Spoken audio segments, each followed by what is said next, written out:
Você está ouvindo o podcast do Economia Mainstream.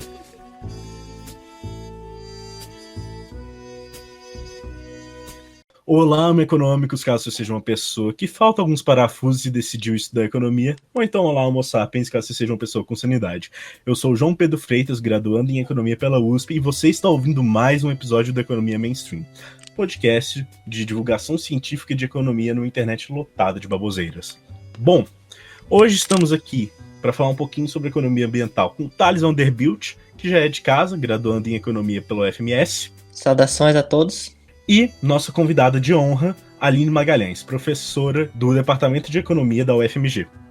Olá a todos, é um prazer participar aqui do Economia Mainstream.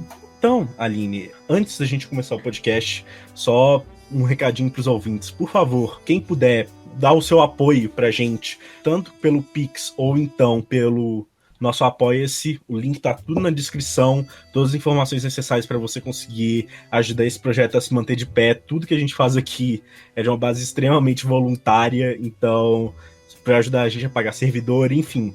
Então, caro ouvinte, se você puder nos ajudar, qualquer valor já ajuda muito. Bom, para começar esse podcast, Aline, eu queria perguntar, existe um dilema, um trade-off entre crescimento econômico e preservação ambiental? O que os estudos na área têm a dizer sobre a existência ou não desse trade-off? Bem, historicamente, na verdade, a ideologia do crescimento, em geral a qualquer custo, sempre retirou um pouco a importância dos temas ambientais, né? A gente consegue ver isso olhando para o processo de desenvolvimento dos países, olhando para a Europa, né, para os processos de industrialização dos países avançados e mesmo em desenvolvimento, que foram basicamente calcados em uma trajetória de degradação e impactos ambientais.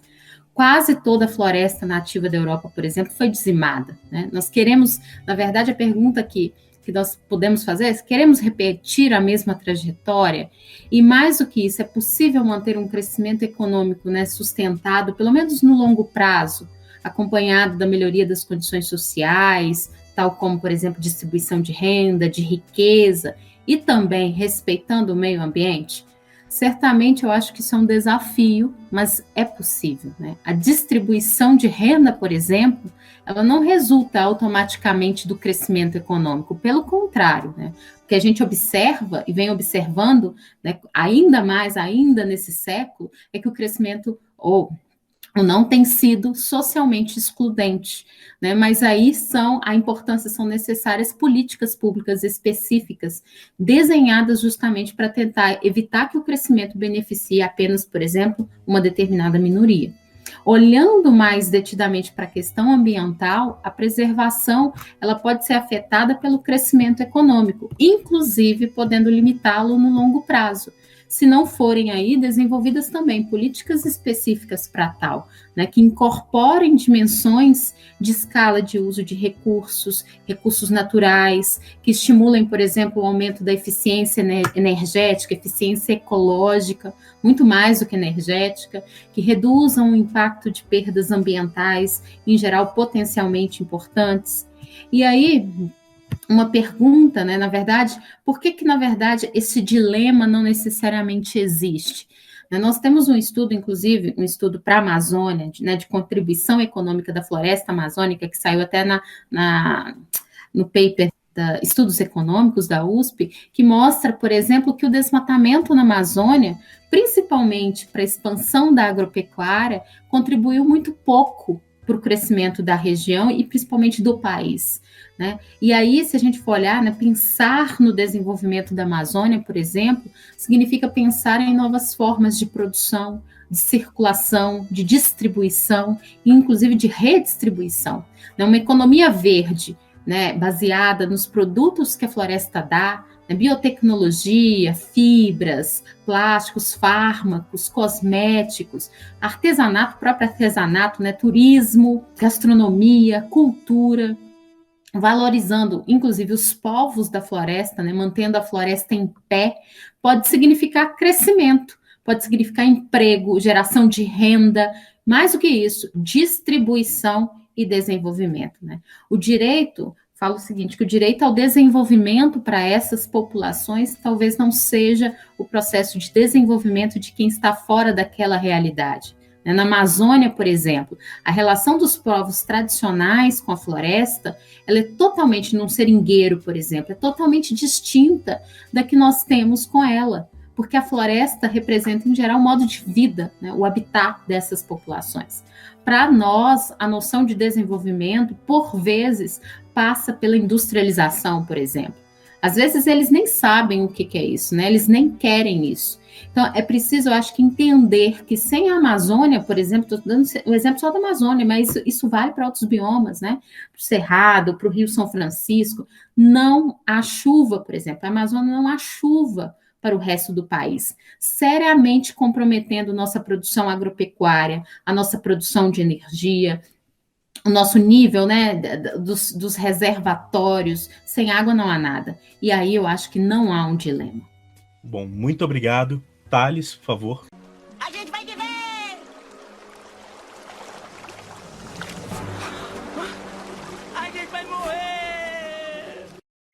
Então, Aline, utilizando esse ponto que você citou da Amazônia, quais serão as consequências de longo prazo se desmatarmos continuamente a Amazônia, se ela deixasse de existir como ela existe na forma atual? Existe conhecimento, mas é pouco espraiado assim para a sociedade, porque a Amazônia, na verdade, ela presta serviços ecossistêmicos fundamentais, na verdade, que nenhuma outra floresta no mundo presta. Tem um relatório científico do INPE, depois vocês procuram, um relatório científico que eu gosto muito de citar, na verdade, pois desvenda o que a gente chama de 5 segredos na Amazônia. Um deles é que ela é responsável pelas chuvas que acontecem na região centro-sul do país. Então, a transpiração, na verdade, das árvores gera um volume de água que é maior, para vocês terem uma ideia, é maior que o despejado no mar pelo rio Amazonas. E olha que o rio Amazonas é um dos maiores em volume no mundo, né, para a gente ter uma ideia. E aí pega a Amazônia. Uma árvore, por exemplo, grande, ela pode bombear do solo e transpirar mais de 1.000 litros de água num único dia. A Amazônia sustenta centenas de bilhões de árvores em suas florestas.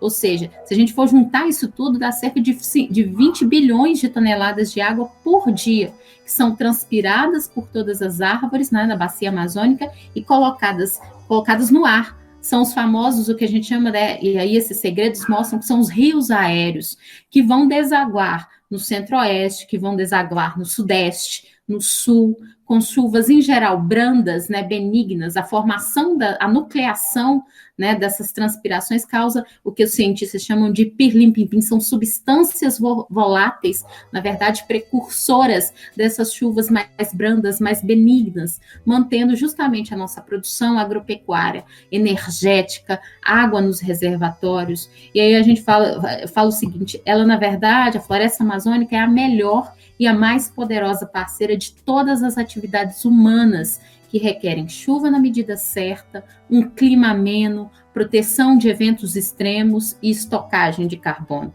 A Amazônia, para vocês terem uma ideia, armazena, na verdade, um estoque de carbono enorme nas suas árvores. Né? Se a gente for pegar, a Amazônia inteira estoca o equivalente a 100 anos de emissões de CO2 dos Estados Unidos. Não é pouca coisa, não.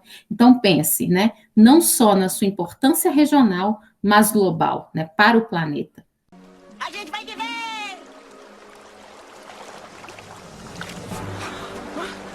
A gente vai morrer! Bom, muito obrigado pela resposta, Aline. E entrando um pouquinho mais nessa questão da preocupação entre economia e meio ambiente, essa questão da preocupação entre uma relação harmoniosa entre esses dois campos é algo relativamente recente, tanto na economia como na ciência, tanto no debate público. A gente viu nos últimos anos um surgimento muito grande da pauta ambiental como central no debate público, não tanto no Brasil, mas principalmente internacionalmente, com o New Green Deal sendo uma das pautas mais relevantes, por exemplo, na eleição americana no ano passado, e sendo uma pauta muito discutida na Europa, e isso também é refletido na economia como ciência, com desenvolvimento forte da economia ambiental. Então, quando a gente começou a ter essa preocupação na economia como ciência, com o meio ambiente, por que isso começou a mudar? Por que a gente começou a ter essa preocupação? Então, exatamente. Na verdade, ele surge, né? Essa história, ou, na verdade, a reintrodução das questões ambientais na economia, porque se você pegar os clássicos, em geral, eles introduziram de alguma forma, né? Olhando para o solo, olhando para a fertilidade marginal da terra, eles introduziram de alguma forma os recursos naturais, né? Mas isso foi muito esquecido, principalmente depois das revoluções, né, marginalistas, etc. Essa preocupação, ela surge, na verdade, mais fortemente a partir das décadas de 60 e notadamente 70, né, numa certa discussão, muitas das vezes neomalthusiana, sobre o aumento populacional dos países pobres e em desenvolvimento, sobre os padrões, inclusive, de produção dos países industrializados, demandantes, em grande parte, né, de enormes quantidades de recursos, de energia. E aí você vê, né, na década de 70, crises do petróleo, e aí a relação entre crescimento e degradação ambiental, ela foi levada, na verdade, a público, né, pela primeira vez no chamado Relatório do Clube de Roma, né, que era um clube de renomados cientistas, né, de personalidades, inclusive, que é conhecido como Limites do Crescimento. Foi publicado, na verdade, em 72, que na verdade pregava o crescimento zero, né, como forma de interromper as disparidades dos padrões de desenvolvimento, dos impactos sobre o meio ambiente, e é justamente em 72 que é realizada a primeira Conferência das Nações Unidas, para vocês terem uma ideia, muito recente, né, sobre o meio ambiente, em Estocolmo, na verdade. E é justamente nesse bojo que surge o conceito de um novo tipo de desenvolvimento. Primeiro, o nome, na verdade, veio com ecodesenvolvimento, que depois veio a ser, na verdade, substituído pelo famoso desenvolvimento sustentável, né, que se consagra, na verdade, com a publicação em 87 do relatório Brundtland, que é também conhecido, um relatório conhecido como Nosso Futuro Comum. E a partir de então, né, com a intensificação, com as evidências cada vez mais, claras das mudanças climáticas e dos impactos, né, do homem sobre o meio ambiente, essa preocupação e as questões ambientais passaram a entrar efetivamente com mais peso dentro da economia, embora ainda muito, muito marginalizado, né? Nós ainda estamos, ou seja, as questões ambientais dentro, digamos, do arcabouço central da economia está muito aquém do que deveria, né, da consideração que deveria levar. A gente vai viver!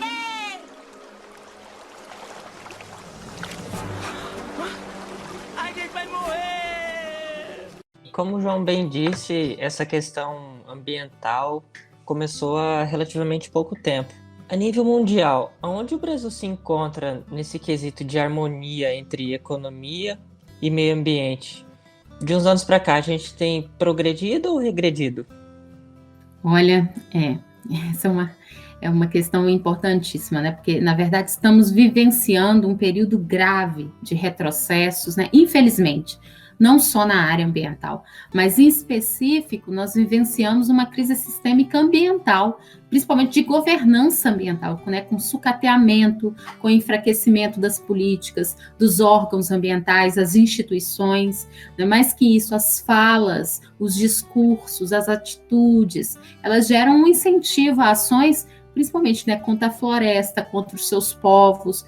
Desde o começo, olhando aqui, né, para os últimos anos, para o último governo em particular, né, para esse governo, o governo sinalizou intimidando os fiscais, desmoralizou a fiscalização ao denunciar o que chamou de indústrias de multas, né, quando é sabido que mais de 97% das multas, elas não são pagas. Tem estudos que mostram, inclusive estudos do Tribunal de Contas da União, que de cada R$100 de multas cobradas, apenas R$3 entram nos cofres públicos. Se a gente olhar para a multa do IBAMA, é ainda pior.